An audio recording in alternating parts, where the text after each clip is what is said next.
하나님 아버지, 우리 주 예수 그리스도로부터 오는 은혜와 평강이 이 자리에 계신 여러분과 함께 하시길 주님의 이름으로 축원합니다. 가난한 자는 복이 있다. 줄인 자가 복이 있다. 우는 자가 복이 있다. 인자로 인해 미움을 당하는 자는 복이 있다. 오늘의 복음서 말씀입니다. 오늘 함께 읽은 이 복음서 말씀은 마태복음 산상설교라고 하는 마태복음 5장에서부터 7장까지를 떠올리는 가르침이기도 합니다. 그러나 오늘 함께 나눌 이 누가복음 6장의 이 말씀은 마태복음과는 달리 뭔가 더 특별한 게 있는 것 같습니다. 오늘 이 말씀을 집중해서 읽어보면 읽는 사람을 사로잡는 몇 가지가 눈에 들어옵니다. 우선 눈에 들어오는 것은 17절 말씀 시작부터인데요. 이렇게 시작하죠. 예수께서 그들과 함께 내려오사 평지에 서셨다라고 하는 말씀으로 시작을 합니다. 그 평평한 땅에서 예수님은 유대인이든 이방인이든 가리지 않고 찾아온 사람들의 병을 치료하고 또 귀신을 쫓아냅니다. 예수 안에 있는 사람은 누구든지 차별받지 않고 또한 구별 없이 모두 다 예수님의 품으로 들어올 수 있다라고 하는 뜻이죠. 예수 안에 차별 없다라고 하는 이 복음의 말씀은 이미 우리가 여러 차례 복음서를 통해서 확인한 바 있습니다. 그 이외에도 오늘 본문이 참 특별한 것은 예수님이 높은 곳에서 내려와 평지에 서셨다라고 하는 대목입니다. 누가복음서 기자는 여기에 의도를 가지고 평지라고 하는 단어를 사용했습니다. 굳이 산상설교가 나오는 이 마태복음과 비교해 본다면 이름 그대로 산상설교에서는 산위라고 하는 것이죠. 그것은 산위라고 하는 것은 보통 생각할 때 신성한 곳, 거룩한 곳을 나타내는 상징이 산위라고 하는 말입니다. 구약에서는 모세가 산 위에서 하나님의 계명을 받았습니다. 마찬가지로 마태복음에서 산 위에서 예수님이 말씀하셨다라고 하는 것은 예수님이 바로 모세처럼 권위가 있다라고 하는 것을 암시하는 표현입니다. 유대인들이라면 단박에 산 위에서 팔복을 가르치신 예수님의 그 마태복음의 이야기를 듣고 예수님이 과연 어떤 분인가라고 하는 것을 단박에 알아챘을 겁니다. 이에 비해서 오늘 함께 읽은 이 누가복음은 산 아래지요. 그래서 누가복음에서 예수님은 그런 신성하고 거룩한 권위를 스스로 포기를 한 겁니다. 거꾸로 주님은 산 아래로 내려오시지요. 그리고 거기 서신 곳이 바로 평평한 땅입니다. 그런데 왜 하필 평지일까요? 언뜻 생각하면 산 아래 평지는 그냥 일반인들이 사는 곳으로 생각이 듭니다. 보통 사람들이 살아내는 일상, 특별할 것 없는 그런 삶 속에 예수님이 들어오셨다라고 하는 뜻으로 읽힙니다. 그리고 그런 특별할 것 없는 우리 삶 속에 들어오신 예수님께서 우리의 모든 아픔과 문제를 치료하고 회복하고 복과 화가 무엇인지 가르쳐 주신다는 의미로 오늘 본문을 읽어 내려갈 수가 있을 것 같습니다. 오늘 교회의 복음서 말씀을 그냥 거기까지만 그렇게 읽어도 무방할 것 같습니다. 하지만 오늘 우리는 여기서 한 발짝만 더 들어가 보려고 합니다.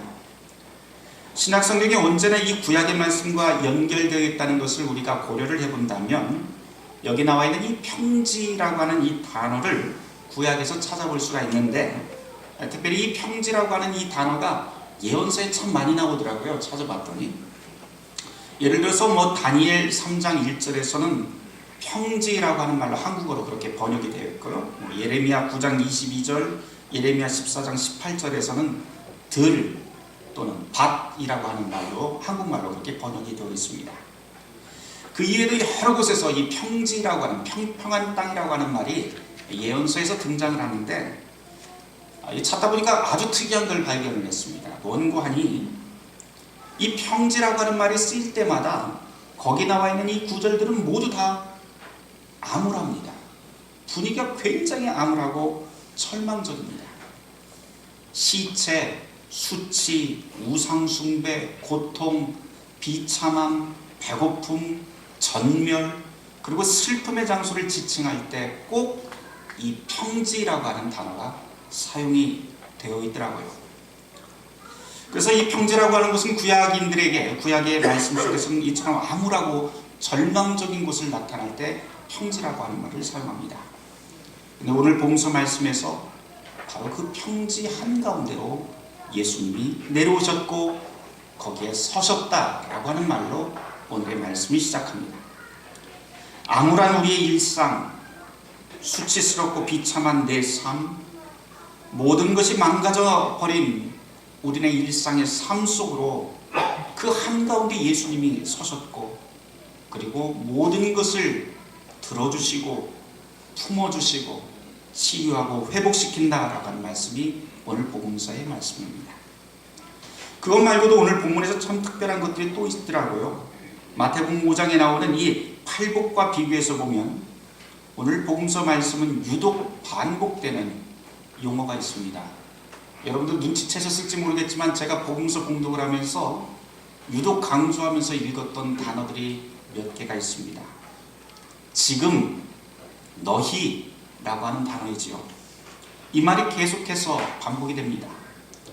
마음이 가난한 자는 복이 있다가 아니고 너희 가난한 자는 복이 있다라고 선언하고, 줄인 자, 우는 자가 복이 있다가 아니고 지금 줄인 자, 지금 우는 자가 복이 있다라고 그렇게 가르칩니다. 반대의 경우인 화를 받는 경우도 마찬가지죠. 지금 너희가 화가 있다라고 그렇게 선언합니다. 게다가 원문으로 읽어보면 더욱 분명해지는 것은 이 복을 나중에 얻는다라고 그렇게 말하지 않고 항상 그 맨 앞에 나와 있는 단어가 복되다라고 하는 말로 시작을 합니다. 복되다, 가난한 사람이여. 복되다, 우는 사람이여 라고 하는 식으로 성경 말씀이 쓰여져 있습니다. 그러니 지금 줄인 자, 지금 울고 있는 사람이 복되다라고 하는 말씀이 오늘 복음서 말씀이죠. 이 뜻은 너희들은 이미 복 안에 있다라고 하는 말씀으로 읽을 수 있습니다. 그런데 참 이상하죠. 이 복과 화에 대한 오늘의 복음서 말씀을 읽어보면 예수님의 이 말씀이 완전히 딴 나라의 이야기 같습니다. 우리가 보통 복이라고 하면 그냥 의례껏 부자 되어서 오래 사는 것, 아니면 내 자식 소원 성취하면서 사는 것부터 떠올립니다. 새벽에 정한수 떠놓고 손을 미는 것, 가족들 무탈하게 살아가는 것을 우리는 복이라고 생각합니다.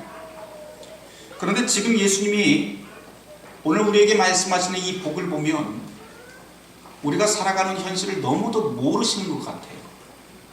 이런 걸 복이라고 말할 사람 아무도 없습니다. 그럼 도대체 예수님은 어떤 생각으로 우리에게 이런 얼토당토하는 말씀을 하시는 걸까요? 이제부터 그 말씀을 다시 원점에서 묵상해 보려고 합니다.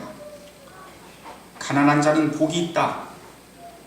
이미 말씀드렸지만 이 말씀은 우리의 현실과 동떨어진 말씀이라 너나 나나 할 것 없이 듣는 사람들이 다 귀에 들어올 이야기가 하나도 없습니다. 좋아하지도 않습니다. 차라리 설교 시간에 예수님의 말씀 속에서 여러분 대방 가서 부자 되십시오 라고 하는 게 훨씬 더 귀에 잘 들립니다.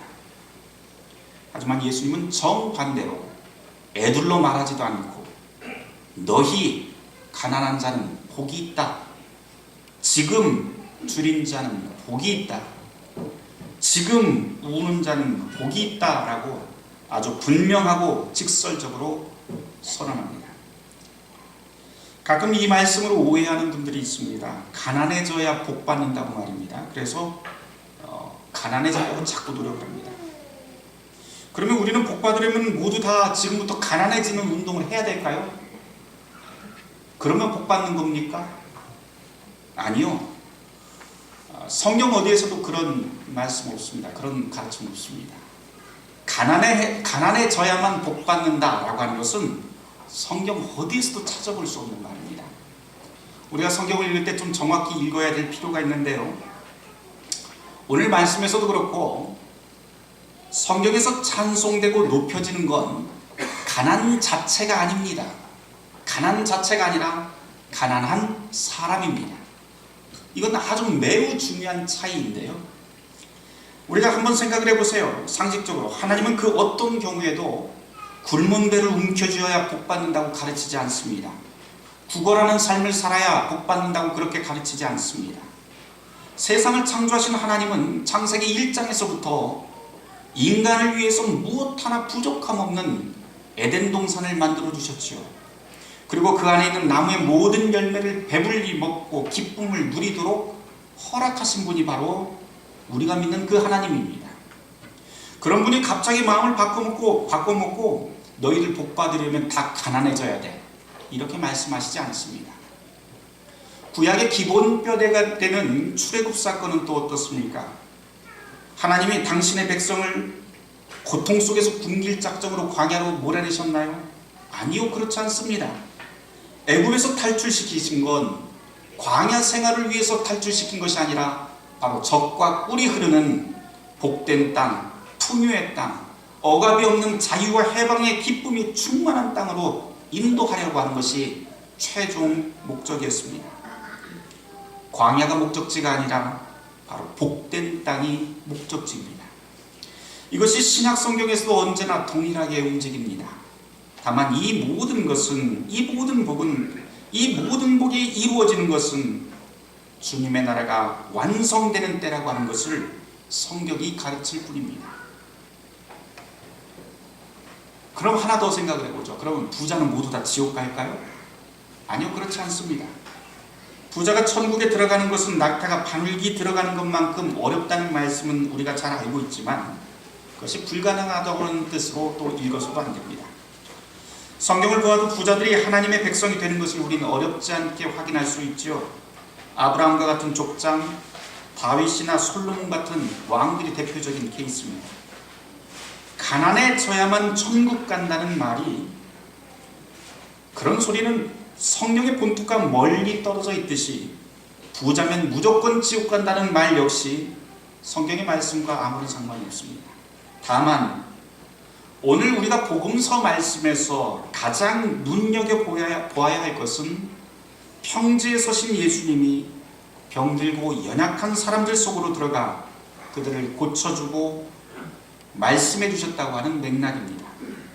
이것을 다른 말로 하면 예수님은 가난하고 무력한 이들과 삶을 공유하고 관계하고 연대하셨다라고 하는 뜻입니다. 그렇게 연대한 예수님은 그들을 앞에 두고 지금 너희가 참으로 복되다라고 선언하신 것입니다. 여기에 성경이 우리에게 가르치는 복의 정체가 분명하게 드러나지요. 예수 앞에 있는 사람이 바로 복되다라고 하는 것입니다. 예수와 함께 그 안에서 그 삶을 공유하고 연대하는 사람이 복되다라고 하는 뜻입니다. 그래서 그런 사람들의 삶이 예수로 인해서 바뀌게 될 것이기 때문입니다.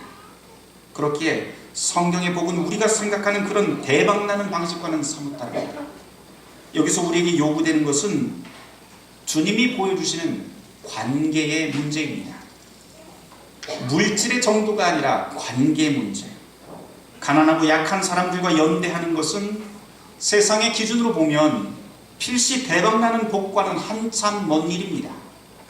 그러니 가난하고 배고프고 억울해서 우는 사람들과 함께 연대하고 그런 사람들을 위해서 나누는 삶은 당연히 바보 같고 무식하다며 미워하고 욕먹을 짓입니다.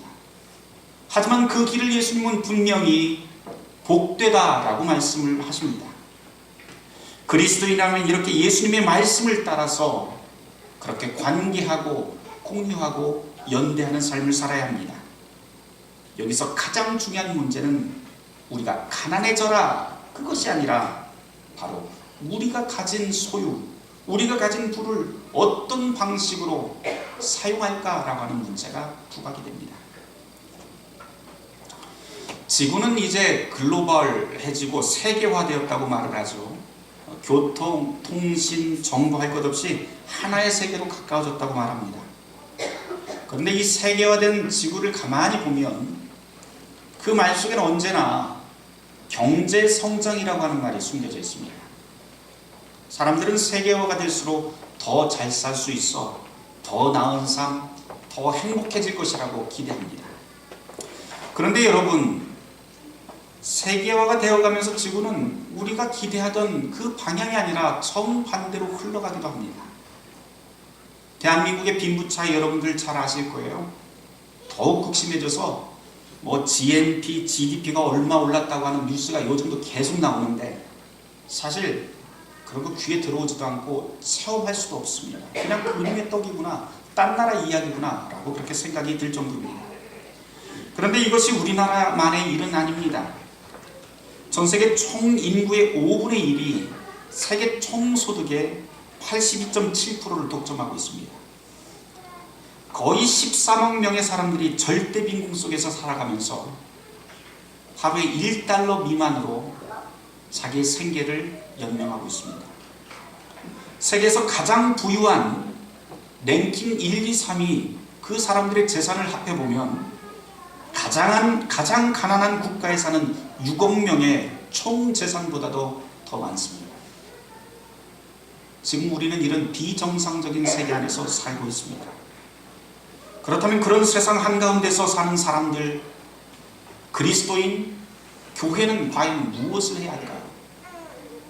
가난하게 사는 것이 답일까요? 아니요, 그렇지 않습니다. 이전에 제가 어느 국제회의 뉴스를 한번 읽은 적이 있는데요. 거기 이런 구절이 있었어요. 세계에서 가장 부유한 부자 200명의 재산에서 1%만 떼어낼 수 있다면 전 세계 초등학교 어린이들에게 무상교육을 할 수 있다라고 하는 문구입니다. 그것을 보고 굉장히 제가 인상 깊게 읽었습니다. 세계화라고 하는 것은 시장 경제뿐만 아니라 사실은 세계 정의에도 관심을 두어야 된다라고 하는 맥락으로 그 기사가 쓰였었습니다. 부유한 사람들은 함께 살아가는 이 지구상에 있는 사람들을 위해서도 책임을 져야 합니다. 누구도 혼자 살아갈 수 없기 때문이죠. 이웃이 있기 때문에 내가 살아갈 수 있다고 하는 그 진리는 사실은 우리가 교회 안에서만 이야기할 것이 아니고 우리가 살아가는 모든 세계에서 공유할 수 있는 진리 가운데 하나입니다. 그렇다면 그건 그렇고 교회와 그리스도인은 어떻게 살아야 될까요? 무엇을 해야 될까요? 오늘 함께 읽은 누가복음서가 사도행전과 함께 연결되어 있다고 하는 것을 제가 지난 시간에 말씀드렸습니다. 누가복음과 사도행전에서는 지역과 교회 공동체에 일어난 부와 분배의 문제를 아주 정교하게 다룹니다. 거기서 주제는 항상 여러분들이 사도행전을 쭉 읽어보시면 알겠지만 기독교인이 되고 교회 공동체가 된다는 것은 자기가 살아가고 있는 그 삶의 자리에서 주위를 둘러본다고 하는 뜻과 또한 연결이 됩니다. 내가 살고 있는 이곳에 빈곤층은 누가 있을까? 심리적으로 위축당한 사람은 이 교회 안에 그리고 이 교회 밖에 이 교회와 인접한 곳에 누가 있을까? 하면서 돌아보고 실제적으로 돕는 것을 사도행전에서는 그것이 그리스도인이요 교회라고 부를 수 있게 됩니다. 이것이 바로 변화된 삶의 방식, 교회의 삶의 방식이겠죠. 오늘 말씀을 통해서 우리를 한번 돌아봅니다. 과연 우리는 지금 어떻게 살고 있나요? 성경은 또한 우리에게 분명히 선언합니다. 그 누구도 두 주인을 섬기면서 살 수 없다고 말입니다. 하나님과 재물을 함께 섬기면서 살 수 있는 사람은 아무도 없습니다. 너의 심장을 사로잡고 있는 것, 그것이 바로 너의 하나님이다. 종교学자 마틴 루터의 유명한 말이죠. 실제로 많은 돈을 가진 사람들은 자기의 부를 늘리거나 손실을 최소화하는 방법에 대해서 끊임없이 생각합니다. 주식에 투자하는 사람들은 지속적으로 주가를 추적을 하고요. 효과적인 투자를 위해서 항상 고민합니다. 그러다 보면 이게 사람이 돈을 지배하는 것인지 아니면 돈이 사람을 지배하는 것인지 알 수 없는 단계까지 가버립니다. 우리는 늘 내 소유가 늘어나면 풍족하고 여유가 생길 것이라고 생각을 하죠. 고급차를 사면 고급차가 내 몸의 일부가 된 것으로 착각합니다. 하지만 초기 교회 교부였던 아우구스티누스 같은 사람은 이런 말을 해요. 부와 분리되는 것은 자기 몸으로 분해하는 것만큼, 자기 몸을 분해하는 것만큼이나 어렵습니다. 멋진 말과 병거를 타고 지나가면 사람들이 감탄합니다. 그때 사람들은 감탄하는 대상이 그 사람에 대한 존경심 때문이 아니라 부에 대한 욕망 때문인 것을 아무도 모릅니다. 착각하며 살지 말아야 됩니다. 돈이 자기 신체의 일부가 되는 것도 아니고요. 돈을 번다고 해서 그 돈이 내 영혼의 일부가 되는 것도 아닙니다. 오늘 복음서 말씀뿐만 아니라 성경 전체는 우리가 사회적 책임을 가지고 살라고 가르칩니다. 가난한 자와 우는 자들에 대한 민감함을 가지고 살라 가르칩니다. 그리고 그렇게 살다가 핍박받고 어려움 당하고 욕을 얻어먹는 사람이라면 참으로 복된 사람이라고 선언합니다. 세상은 물질의 부유함보다 사실은 훨씬 더 가치 있는 것들로 넘쳐나지요. 하지만 우리가 부에 사로잡혀 있고 그 부의 노예가 되어 있다면 우리의 영혼의 눈을 그 돈이 가리고 있는 이상 절대로 참으로 귀한 것들을 볼 수 없게 됩니다. 손가락 사이로 간질거리며 흐르는 시냇물, 뺨을 스치고 지나는 시원한 바람, 이것들이 작은 다이아몬드보다 낮은 가격에 매겨질 수 없습니다.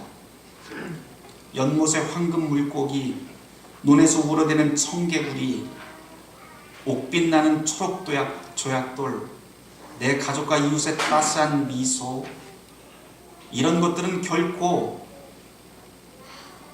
주식시장에서 가격이 매겨져 있지 않지만 그것과 비교할 수 없을 정도로 가치 있는 것들입니다.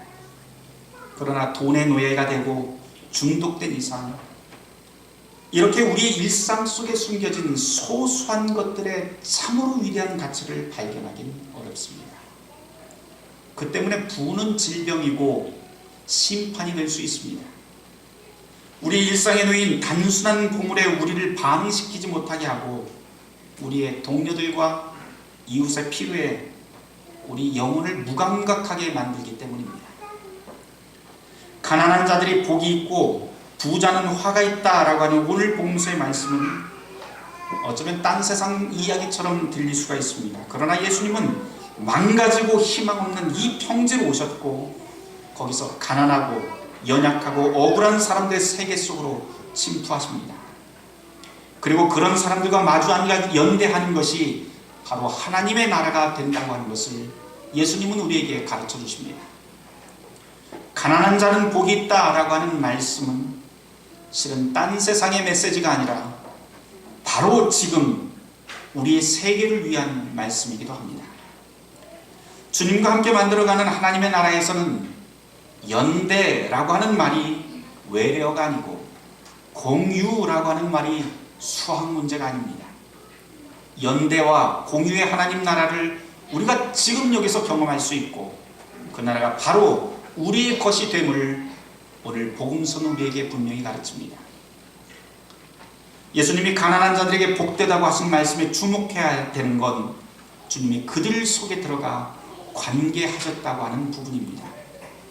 오늘의 말씀을 통해서 우리가 얼마나 소유할 것인가, 얼마나 우리가 포기해야 될 것인가, 그것이 아니라 우리가 얼마나 연대할 것인가, 우리가 어떻게 깊게 관계할 것인가 라고 하는 것을 우리는 고민해야 됩니다. 그러니 돈이 있건 없건 주님을 따른다는 사람이라면 이런 고민 속에서 우리의 이웃의 짐을 지는 그런 책임을 가지고 살아야겠죠. 그런데 문제는 사람은 돈의 지배자가 아니라 돈의 노예가 되고 싶다는 말입니다. 우리는 두 주인을 모시고 살 수 없습니다. 돈이냐 하나님이냐. 그래서 부자가 천국에 들어가는 건 낙타가 바늘 위에 들어가기보다도 어렵다고 하신 말씀이겠지요. 우리가 돈의 노예가 아니라 주님 앞에 서 있는 온전한 자유인으로 그리고 주님의 몸된 교회의 그 공동체로 산다는 것은 다른 뜻이 아니라 바로 나에게 주어진 모든 것들을, 나의 소유를 주님의 뜻에 맞게 가치 있고 기쁘게 사용한다고 하는 뜻도 될 것입니다. 시편 1편의 가르침이 바로 이런 뜻 아닐까요? 복 있는 사람은 악인의 꾀를 쫓지 아니하고 오만한 자의 자리에 앉지 않고 언제나 하나님의 뜻을 따라 그 뜻을 쫓아서 사는 사람인 것이지요. 사랑하는 성도 여러분, 오늘은 한 가지 질문거리로 설교를 좀 마칠까 합니다. 여러분이 스스로 한번 물어보세요. 스스로. 여러분은 돈의 주인입니까? 아니면 돈의 노예입니까? 한 주간 동안 한번 곰곰이 묵상해 보시길 바랍니다. 바라기는 그리스도 예수 안에서 여러분에게 주어진 그 모든 소유를 참으로 주님의 뜻대로 가치 있게 사용하는 여러분의 일상이 되길 주님의 이름으로 축원합니다. 모든 지각 위에 뛰어난 하나님의 평강이 그리스도 예수 안에서 너의 마음과 생각을 지키시리라. 아멘.